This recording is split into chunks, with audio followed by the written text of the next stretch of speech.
Welcome to Defense Briefing. The content of the briefing includes: how many submarines does Philippines need to deter Beijing in South China Sea? Anti-woke movement in Asia, China's railways photographed, 5 weekend reads. Israel to launch Rafah attack unless hostages home in March. Ukraine accuses Russia of killing unarmed prisoners after fall of Avdiivka. BYD announces new stock buyback and plans more luxury models. How many submarines does Philippines need to deter Beijing in South China Sea? South China Morning Post. The Philippines should purchase at least 3 submarines to ensure an effective deterrence against China, whose forces were engaged in multiple confrontations with Manila in the disputed South China Sea, say experts. Although the country has been slow to adopt submarine deterrence compared with other Southeast Asian states, President Ferdinand Marcos Jr. recently approved the third phase of the military's modernization, which includes the purchase of the country's first submarine. Ian Story, a senior fellow at Singapore's Aziz Yusof Ishak Institute, stated that the country would need to buy at least 3 submarines to ensure one was operational at all times. He added that this would take at least a decade to procure, integrate and build the necessary infrastructure. Joshua Bernard Espina, vice president at Manila's International Development and Security Cooperation think tank, said 2 or 3 submarines would not be enough to deter China. He stated that the small fleet should be able to generate a strategic effect by integrating its combat management systems with surface and naval aviation platforms. Anti-woke movement in Asia, China's railways photographed, 5 weekend reads. South China Morning Post. This article is a compilation of various news stories from Asia and beyond. The stories cover a range of topics, including a photo series capturing China's landscapes through its railways, the controversy surrounding Hong Kong's love for instant noodles, the rise of far-right views in Southeast Asia, the Philippines' role in the South China Sea dispute, and the life of a pregnant ex-prisoner of war in Hong Kong after World War II. Israel to launch Rafah attack unless hostages home in March. Yahoo!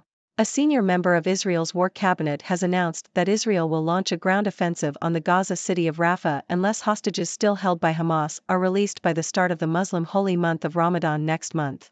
Israel's Prime Minister, Benjamin Netanyahu, has said that a ground operation in Rafah is essential for defeating Hamas and that those calling for Israel to stay out of the area are essentially calling for Israel to lose the war. Ukraine accuses Russia of killing unarmed prisoners after fall of Avdiivka. Al Jazeera. Ukraine has launched an investigation into allegations that Russian forces executed 8 unarmed Ukrainian soldiers after they took control of the city of Avdiivka.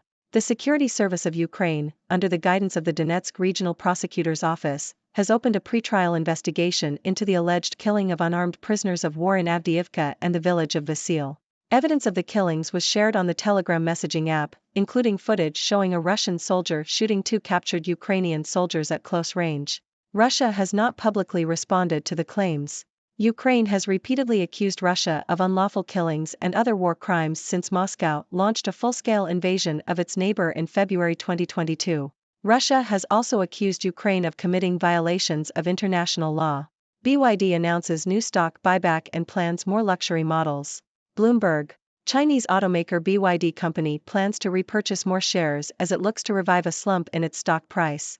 The company also aims to increase production of luxury models this year to expand beyond budget-friendly cars.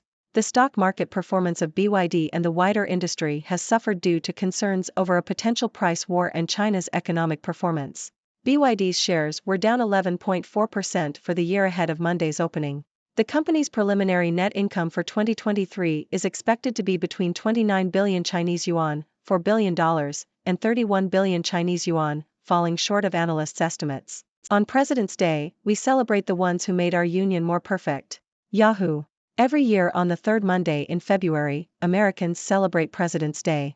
In Utah, the holiday is observed as Washington and Lincoln Day, a not-so-subtle reminder that not all presidents merit celebration. We instead celebrate a certain kind of presidential leadership epitomized by our 2 greatest presidents.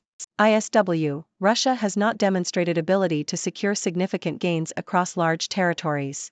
Yahoo! According to a report by the Institute for the Study of War, ISW, Russia has not yet demonstrated an ability to secure significant gains across large areas of territory. Despite capturing Avdiivka, Russian forces have failed to make tactical gains and would need to conduct widespread and competent cross-country maneuvers to capture additional Ukrainian territory. The report points out that it would take years for Russian forces to reach the city of Donetsk, located 60 kilometers from Avdiivka, under Russia's current hypothetical progression. The battle for Avdiivka has been costly for Russia in terms of manpower and equipment, with over 20,000 troops, 199 tanks and 481 armored fighting vehicles lost since January 1. Houthi rebels suspected in attack that damaged a Belize-flagged ship in Bab el-Mandeb Strait. Associated Press. A Belize-flagged ship has been damaged in an attack by Yemen's Houthi rebels in the Bab el-Mandeb Strait. The UK Maritime Trade Operations Centre reported that the ship had sustained damage following an explosion near to it.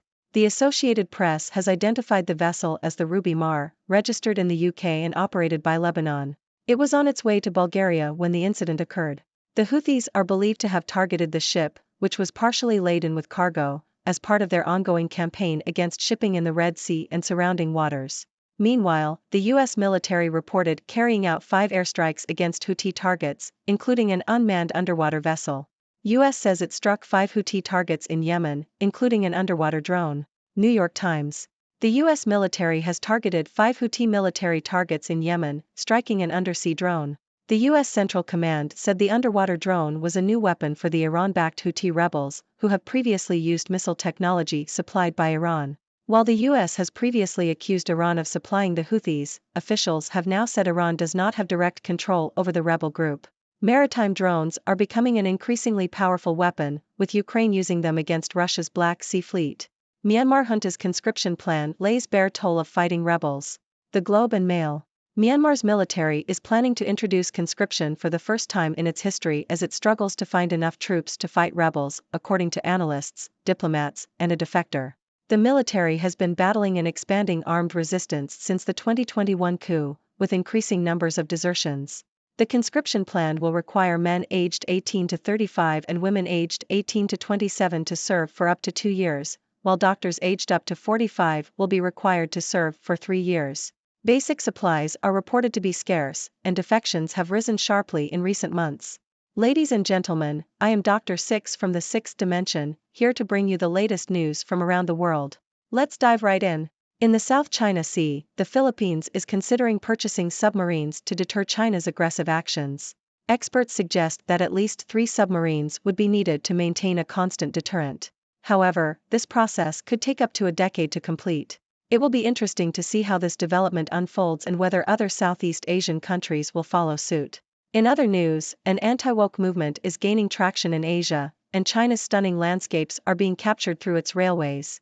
Hong Kong's love for instant noodles and the rise of far-right views in Southeast Asia are also making headlines. The Philippines' role in the South China Sea dispute and the life of a pregnant ex-prisoner of war in Hong Kong after World War II are also topics of interest. It's always fascinating to see the diverse stories that make up our world. Moving on to the Middle East, tensions are escalating between Israel and Hamas. Israel has threatened to launch a ground offensive on the Gaza city of Rafah if hostages held by Hamas are not released by the start of Ramadan.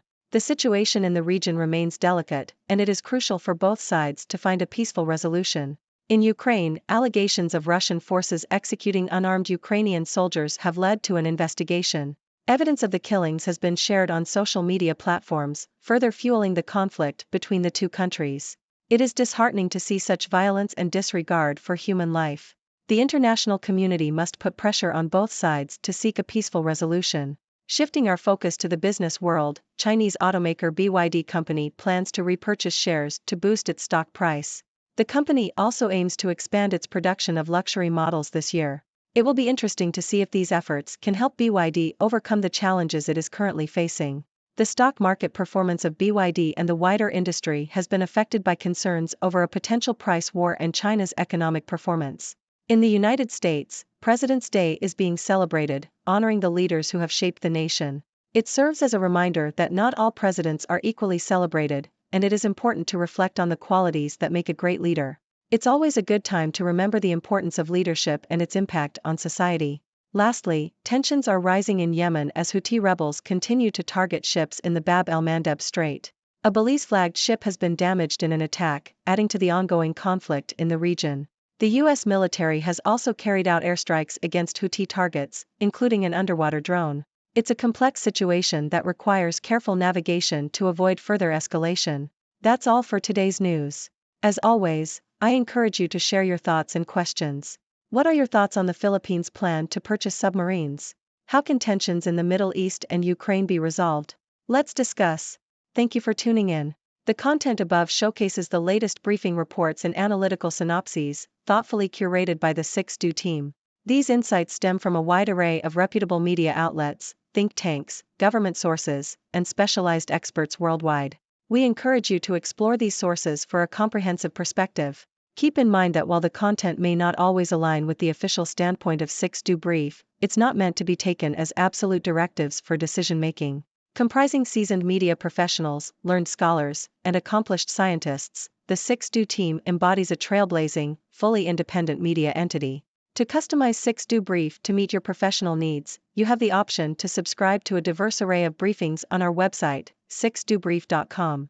Regardless of your location, you can conveniently receive 6Do Brief via email.